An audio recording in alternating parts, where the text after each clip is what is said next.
Apakah nikmat ibadah bisa kembali? Dan gimana caranya? Wah, tentu saja Mas. Sebenarnya apa yang menghalangi membuat kita jadi terhalang merasakan nikmatnya ibadah itu? Satu hal yang sangat sering menjadi barrier kita, penghalang kita untuk merasakan nikmat ibadah adalah karena banyaknya dosa yang dilakukan. Sebenarnya itu, ketika banyak dosa yang dilakukan, dan dosa itu kadang-kadang kalau orang berbuat dosa, dia merasa dosa itu nggak ada masalah loh untuk diri saya. Karir saya masih lancar, gaji masih aman, badan masih sehat, tapi dia perlu tahu bahwa ketika kita bikin dosa, ada satu masalah besar yang terjadi ketika kita nggak merasa bersalah. Rasul mengatakan bagi orang mukmin, dosa yang dia lakukan, dosa kecil yang dia lakukan, itu seperti gunung yang mau menimpa dia. Tapi bagi orang kafir, dosa besar pun yang dia lakukan itu seperti lalat yang hinggap di hidungnya, dia tepis saja begitu. Maka hilangnya kenikmatan dalam ibadah itu biasanya karena terlalu sering kita membiarkan diri kita hidup dalam tumpukan dosa. Jadi solusinya memang ya udah pas mau baju atau taubaters itu.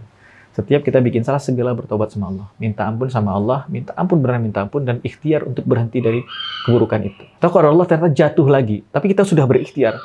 Kalaupun jatuh lagi, insya Allah jatuhnya bukan dosa yang sama, mungkin lebih kecil levelnya. Langsung segera minta ampun lagi. Dan Allah selalu mengampuni kita. Allah itu sampai Rasul mengatakan Allah itu membuka pintu ampunan pada setiap malam untuk mengampuni siapapun yang berbuat dosa di siang hari.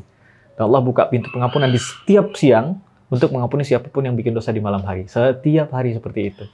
Jadi masalah kita kenapa tidak merasakan nikmatnya ibadah? Karena itu, karena ada titik dalam hati, dan titik itu ketika terkumpul banyak, dia membuat hati itu hitam. Obatnya apa? Taubat sama Allah, minta ampun sama Allah, dan jangan pernah putus asa. Kalau antum mintanya ke Allah, jangan pernah putus asa. Kalau ke manusia mungkin kecewa, tapi ke Allah, Allah itu maha pengampun, melebihi sebanyak apapun dosa kita. Jadi kuncinya cuma satu, taubat.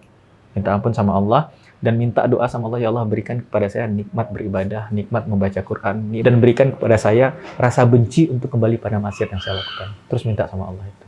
Masya Allah. Siap, Ustaz.